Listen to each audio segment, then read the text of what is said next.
Are you struggling to build that defined, rounded lower chest? For many of us, the lower portion of the chest is the most difficult area of the pecs to build. If you think the solution is simply more decline presses, you're wrong. In this video, I'll show you only 3 exercises you need to build a set of rounded lower pecs, and the decline press is not one of them. Now, before we jump into what those 3 exercises are, let's first go over the basic anatomy of the pecs and their functions, as this will give us a better idea of how to train the lower pecs more optimally. The chest, or pectoralis major, is composed of 2 major heads, the upper, clavicular, and the lower, sternal head. While the entire chest is responsible for horizontal adduction, the lower pecs also contribute to shoulder extension, which involves bringing your arms down from a forward position.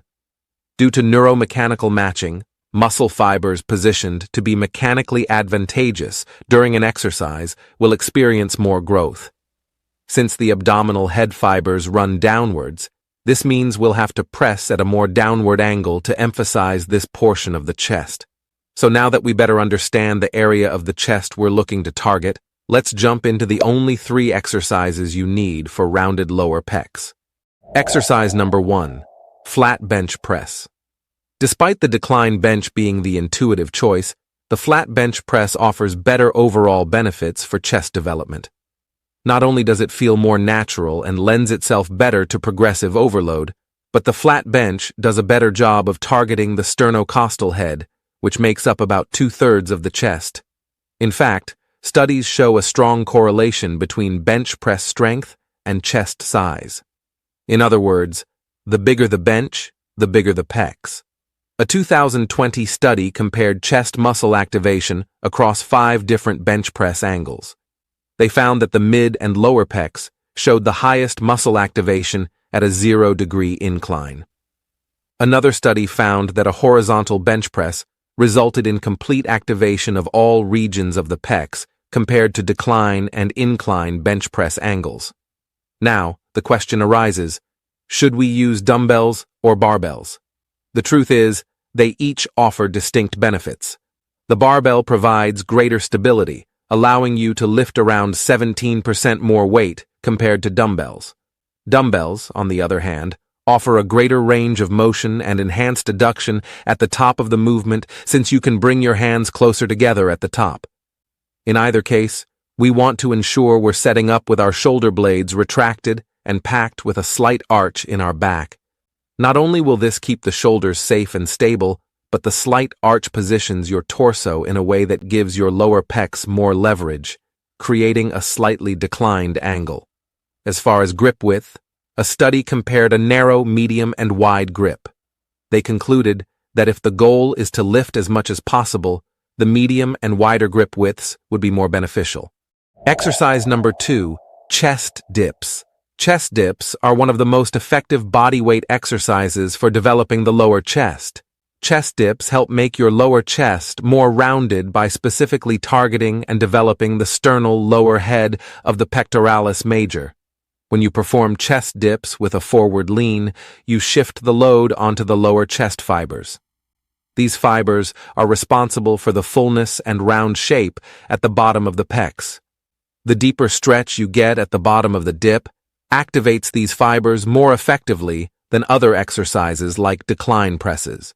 Chest dips allow for a deeper range of motion compared to most chest exercises. This deeper stretch during the eccentric phase enhances muscle activation in the lower chest. The further the muscle stretches, the more potential there is for muscle growth, giving the lower chest that rounded, full appearance.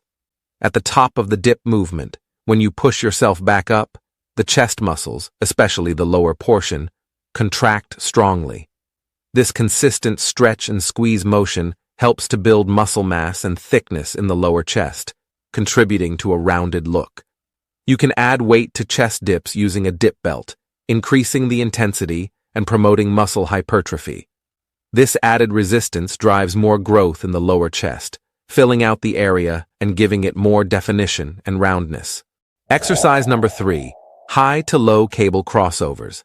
The high to low cable crossover allows you to isolate the pecs by performing horizontal adduction while aligning the motion with your lower pec fibers. According to a study, cable crossovers are nearly as effective as the bench press for activating the pectoral muscles. Another benefit of cable crossovers is that they remove triceps involvement, further isolating the pecs. During a bench press, your triceps may fatigue first, limiting the tension on your pecs. With cable crossovers, you ensure that the pecs will go through a full range of motion and fatigue before any other muscle. For best results, begin by setting the cable pulley to a high position. Grab the handles and step forward slightly, taking a staggered stance for better balance. Start with your arms parallel to the floor with only a slight bend at your elbows. From there, bring the handles down and together towards the midline of your body, ensuring they meet around the waist. Maintain an upright torso instead of leaning over to avoid mimicking a traditional flat fly, which shifts the focus away from the lower chest. For an even better contraction, cross the handles over each other at the bottom of the movement. So, there you have it, the only 3 exercises you need for rounded lower pecs. While you don't need to perform all of these exercises on the same day, if your goal is to bring up your lower chest, I recommend making each one a staple in your chest training. Did you find this video helpful? If so, hit the like button below, as it'll help the channel to grow. See you soon.